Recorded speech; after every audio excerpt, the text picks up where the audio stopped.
Hi there. This is Wake Up and Live with the Arts, and I'm Sue Johnson, your host today, to meet and greet Dave Thomas, a Cleveland film producer. And we're not going to talk too much about him being an attorney, which is one of his other professional claims to fame.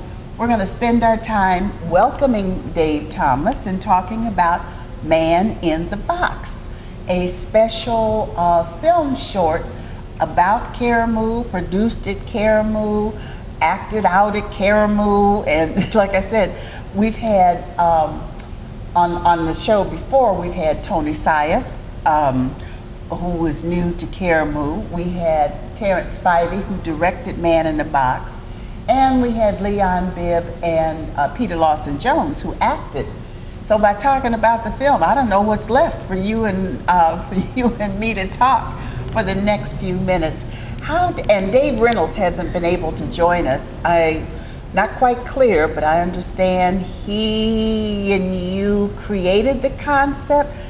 Tell me what's going on with that. I sure will. First of all, thank you for having me. It's a great pleasure to be here. Got to credit Dave Reynolds for the idea. Mm-hmm. His idea was that he wanted to start Karamu Films. Okay. He wanted to add a component, the component to the theater being a film component. Yes. So David connected with me, and we had a few meetings. And then, as it turned out, I went to see The Color Purple. Okay. And as I was driving home from The Color Purple at Karamu, which was a fabulous production directed by Yes. Terrence, I had an idea for a short film. Mm-hmm. So I then met up again with David and Pat Egan and Mm-hmm. Peter initially, and we hatched the idea for Man in the Box. And tell us a little bit about Man in the Box. We understand that it's kind of mythical, mystical. What is we've saved that part. We haven't talked a whole lot about the basic plot line of the story, even though we have chatted on the show before. So tell me a little about the Man in the Box. Well, the Man in the Box is a magical realist concept. Mm-hmm. And the story is that a box magically appears in a suburban street, residential area. And the presence of the box transforms the inhabitants from being cold people that don't know one another into coming together as a community. Okay. And that's the story. And giving voice to the story was local playwright Mary Weems. Oh, I forgot. How could I forget Mary? Well, oh heavens, she'll kill me. We didn't forget her. We just mentioned her. So yes, Mary. She's been on our show before, and she's a brilliant playwright. She's brilliant at everything. Right. Yeah. And so we got together, we added Mary to our team, and we got together, we hashed out the story, and then Mary did a draft of the script. Yes. And then we worked with that to what the final shooting script was. And so that's the hatching of the idea and the execution of Man in the Box. All right. How did it get to be the title Man in the Box? Does that give away anything? No. I think initially I had an idea of a kind of a funny guy to be in the box. Okay. And without giving anything away, we talked about who should be in the box to great extent. And we're going to leave that to the viewer's imagination. Yes. And then I think Mary being a female playwright, we talked about Man in the Box versus Lady in the Box. Okay. And we have a little thought about that in the movie as well. So that's Man in the Box is just a general concept of a person in the box, but certainly it's wide open for your interpretation as to whether it is actually a woman in the box. Okay, sounds real exciting. And we were hoping that the movie would be ready for the Greater Cleveland Urban Film Festival. By the time you see this, it will only have a couple more days to go. But Dave says that we are going to see the film later, and perhaps I might be wrong speaking to say perhaps we'll premiere it at Karamu, since it was all about Karamu? Yeah, so certainly we have a great shot of Karamu. We set it at Karamu, and there's a great drone shot from above. It's cool, okay. Very cool looking.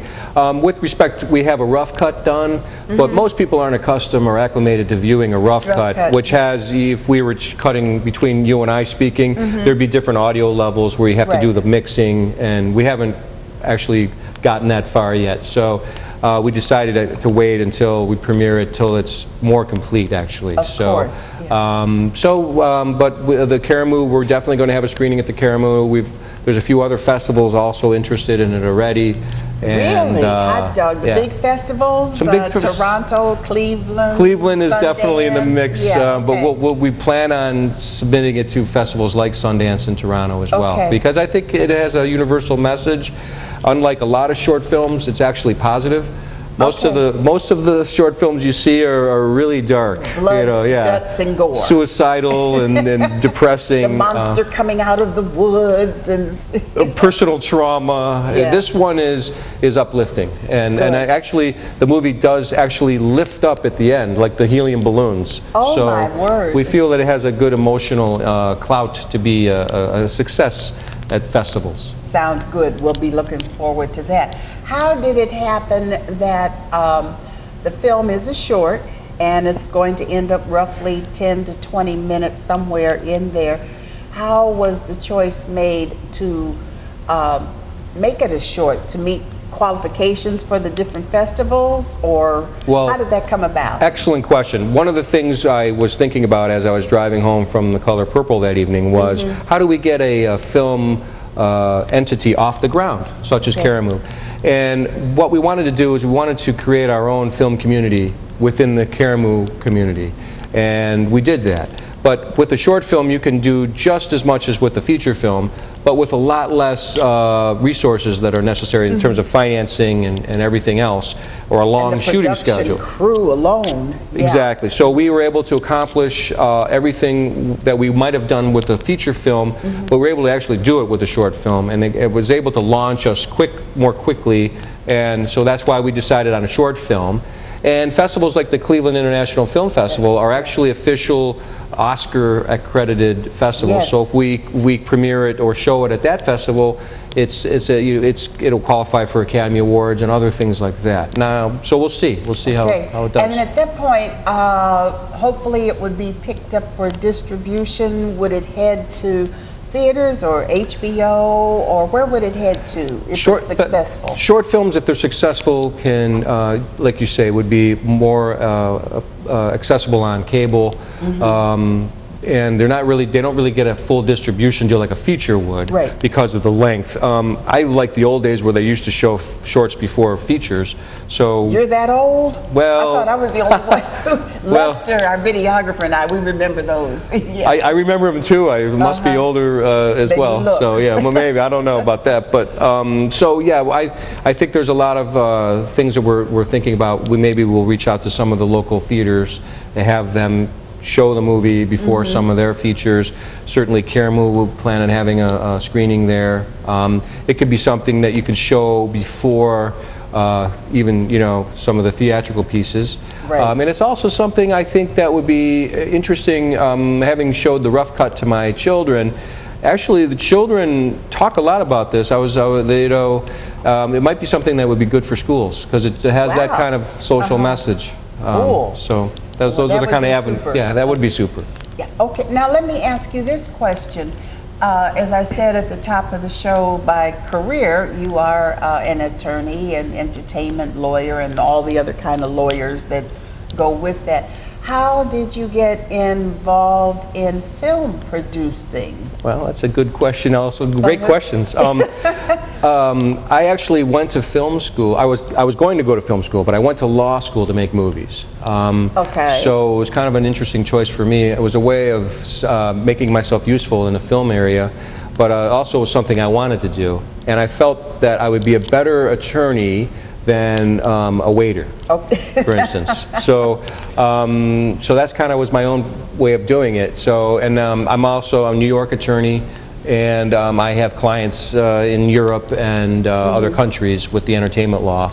So I was able to do that. I was able to take that route. Well, that's good, because with entertainment law, so many, because I do a lot of coaching with aspiring performing artists and even advanced artists, they just do not have a clue about the business side of entertainment.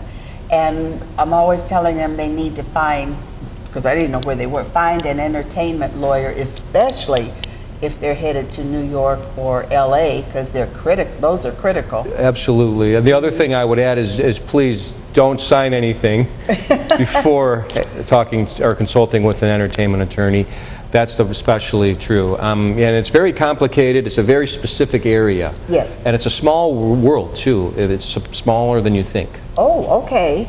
Yeah, because I'm always fussing. I say fussing. Old school teachers never die. And when I'm coaching actors for the business side, as well as such thing as film, and then stage, performances, that you just have to find the right resources to carry you through. And my idea is to prevent and or reduce mistakes, because one of the biggest ones for rookies is they like to go to these so-called conferences and conventions for modeling and so forth, where they have to pay $5,000–6,000 all total, and then end up with nothing at the end. And then I suggest that you try to find an attorney or an accountant to see what you might qualify for business expenses, since you just wasted $5,000 or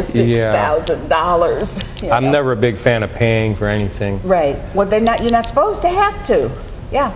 So now that you have finished Man in the Box, tell me, what are some of your next projects that you have either in mind or in development? Well, I did participate in producing a low-budget horror film this summer called The Devil's Toy Box, which I acted about in. Boxes? I know, I was afraid to mention that.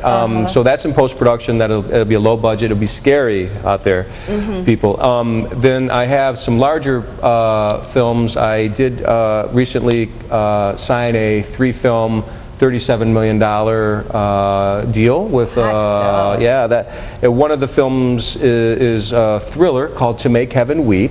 Okay. Michael Benaroya, the Hollywood producer, is producing that with my team, and we'll be shooting that in Cleveland. And do you need any SAG-AFTRA actors? We sure do. Okay, we good. sure do. We'll have a local casting director, but we'll be certainly talking about that.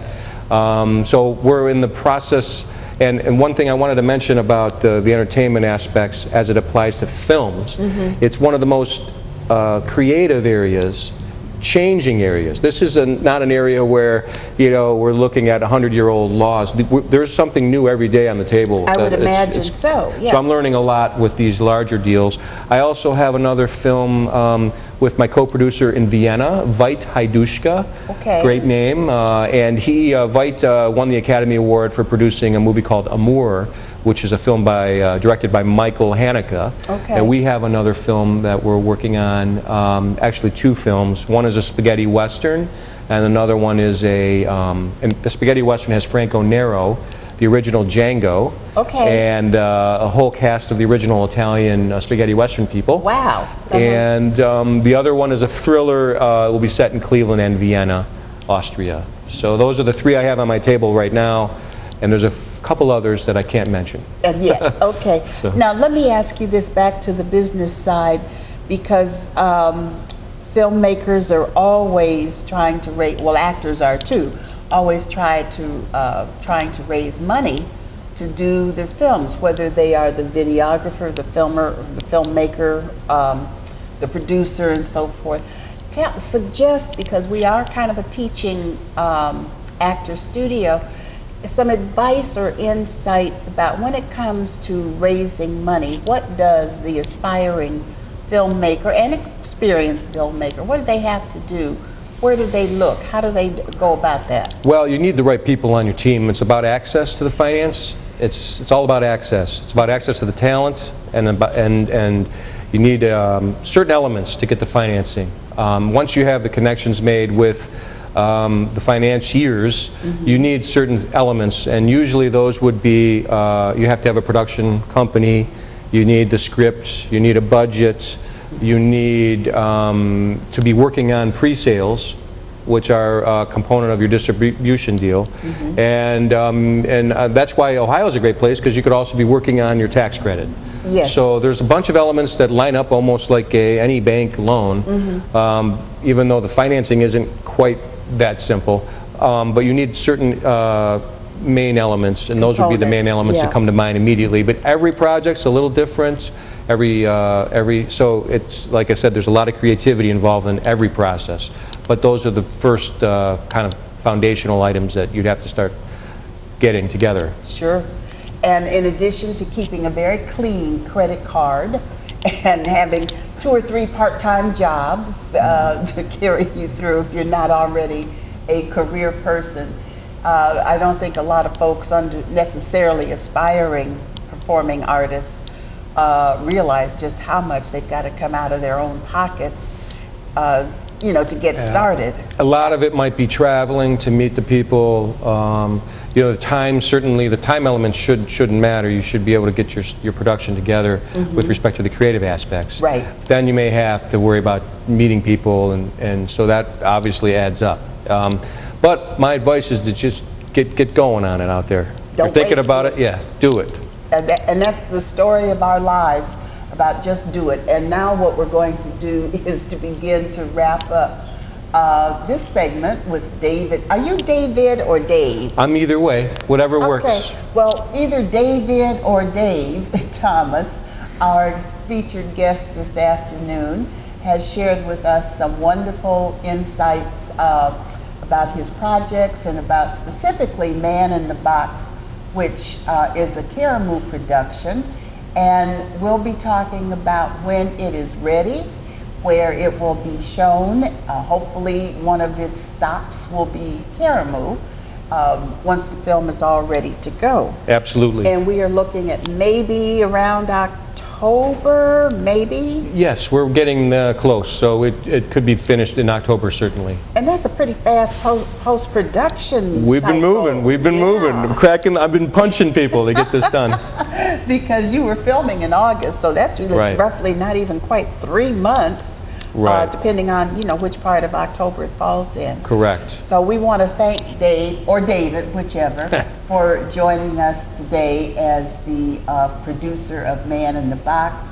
And we got to thank a whole lot of Karamu people again, in case you didn't see the other episodes. David Reynolds, the chair of Karamu, Board of Executives, who was inspirational for this idea. Of course, we have the ubiquitous Peter Lawson Jones. He is ubiquitous. Honest to God, he's like fertilizer or something. Everywhere you go, he is such a tremendous person. And great a performance in the movie, too. You'll enjoy him and Leon as well. Oh, Leon, yeah, because Leon's a frustrated actor, too. That's one of the things that he loves doing, yeah. We typecast him as the news reporter. Yes, with a dummy microphone. I saw that when I came through. And then, of course, there were Karamu extras, and I cannot forget again Dr. Mary Weems, who worked on the script. Did you have a script supervisor too? No, I think that was kind of just us. Okay, yeah, just us. We were able to work it pretty well. Alan Kellogg, I should mention, helped me produce the movie. He's one of my partners at Post Industrial Productions, and he does a great job on set. Broke down the script, so we had a shooting schedule that was solid. And all the people at Karamu were unbelievable. Ms. Thomas did a great job. Terrence did a great job directing his first film. Pat Egan was also very, very helpful with the entire process. We could not have done it without her. So it was a great team effort. Well, that's important and that's exciting, and we're going to be looking forward to Karamu getting more involved in film teaching, because that's an aspect of our business that people need to participate in, they need to learn about. And nowadays, because Lester will tell you, I know nothing about digital, and every time he tries to explain something to me, I just go, oh, okay, whatever you're saying. So anyway, thanks a lot for Dave joining us, and we will see you soon. So don't go away. Just be sure to wake up and live with the arts every day.